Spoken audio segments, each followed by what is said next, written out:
तुमचं सहकार्य मिळालं तर 2.5-3 लाखावर जिंकेन. पत्रकारांचं सहकार्य लाभलं तर.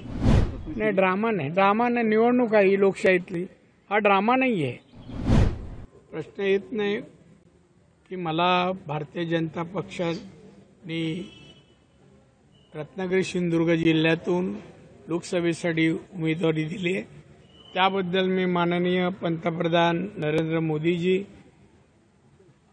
सन्माननीय अमितजी शाह आणि भारतीय जनता पक्षाचे राष्ट्राध्यक्ष सन्माननीय नड्डाजी आणि देवेंद्र फडणवीस यांचा अतिशय ऋणी आहे की त्यांच्यामुळे मला लोकसभा लढण्याची संधी मिळते आहे.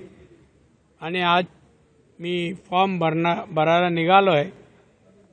गोव्याचे मुख्यमंत्री अशा प्रसंगी उपस्थित राहिलेले आहेत, त्यांचे आभार मानतो. आणि कुठे जाण्यापूर्वी पत्रकार तर समोरच असतात, तर त्यांच्या शुभेच्छा घेऊन मी फॉर्म भरायला निघालो आहे. धन्यवाद. सर, साधारणतः किती अपेक्षित आहे लीड तुम्हाला या मतदारसंघात? नाही, तुमचं सहकार्य मिळालं तर 2.5-3 लाखावर जिंकेन. पत्रकारांचं सहकार्य लाभलं तर. जोरदार शक्ती प्रदर्शन असणार.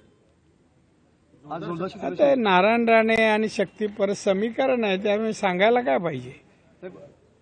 लोकांचा प्रतिसाद आहे, दोन्ही जिल्ह्यातले लोक प्रेम करतायत आणि त्याच्यामुळे शक्ती प्रदर्शन मुद्दा म्हणून कोणासाठी दाखवायसाठी नाही. या दोन्ही जिल्ह्यात भारतीय जनता पक्षाची ताकद आहे आणि त्याशिवाय सन्माननीय एकनाथजी शिंदे, सन्माननीय अजित पवार यांची ताकद मिळालेली आहे. सर, तुम्ही काल सामंत कुटुंबाची सगळी भेट घेतली की वेगळा पायंडा मधून पाडला गेला? वेगळा पायंडा नाही आहे किंवा एक वेगळं नाही, वेगळं काही नाही आहे. उदय सामंत आमचे मित्र आहेत, अनेक वर्ष राजकारणात आमच्या सोबत आहेत.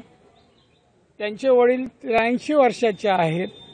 ते मला भेटायला येत होते. मी बोललो मी तुमच्या घरी येतो, कारण ऑन द वे आहे, मी रत्नागिरी निघाल तो पाली करून जाईन म्हणून, आणि म्हणून भेटायला गेलो. हाय व्होल्टेज ड्रामा बघायला मिळेल? हाय व्होल्टेज ड्रामा बघायला मिळेल? नाही, ड्रामा नाही. निवडणूक आहे ही लोकशाहीतली. हा ड्रामा नाही आहे. बरोबर.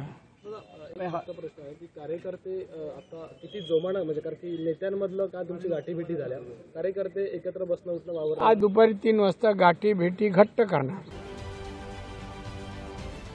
राजकारणातील प्रत्येक अचूक बातमीचे सर्वात आधी अपडेट्स मिळवण्यासाठी सरकारनामाच्या सर्व सोशल मीडिया प्लॅटफॉर्मला लाईक, फॉलो आणि सबस्क्राईब करा.